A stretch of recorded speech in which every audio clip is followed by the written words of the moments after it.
Bagong patakaran para sa Mike Chris, may pagkakataon ba para sa kanila? Bago ang lahat, magandang araw mga kalingap. Sa simula pa lang nabuuhin ang tandem na Mike Chris, bawat beneficiaries ng kalingap ay may sinusunod na patakaran umano'y pagrespeto sa kanilang pinaka-founder at hindi basta-basta na gumawa ng kalukuhan dito sa kalingap. Kahit papano ay mabubuti ang mga napipili ng kalingap, tulad rin ng Mike Chris nagsimula sa wala, pero sa pananatili nila, nagbunga ang lahat at mas nakilala sila ng taong bayan, at ang iba pang kabilang rito. Kaya ipagpalagay natin sa mga kumakalat na pagkakaroon ng mas higit pa na ugnayan ng Mike Chris.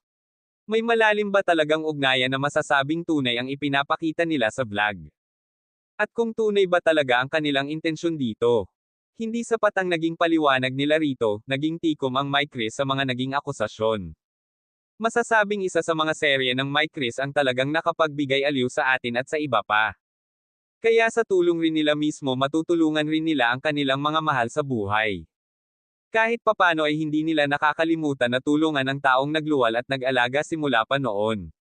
Sa tagal na nating nakasama ang Mike Chris, wala namang nagbago, maliban sa pag-angat sa buhay ng katamtaman, nasaksihan rin natin ang unti-unting nabawasan ang mga pasanin nila sa buhay. Pero nagpapatuloy pa rin si Kriste sa kanyang nasimulan noon kabuhayan magpahanggang ngayon, hindi niya ito itinigil kahit na may nagbibigay ng tulong sa kanila, ganun rin si Mikoy, may mga hindi magandang karanasan noon, pero nagbago ang lahat nang pasukin niya ang kalingap at maging kabilang rito.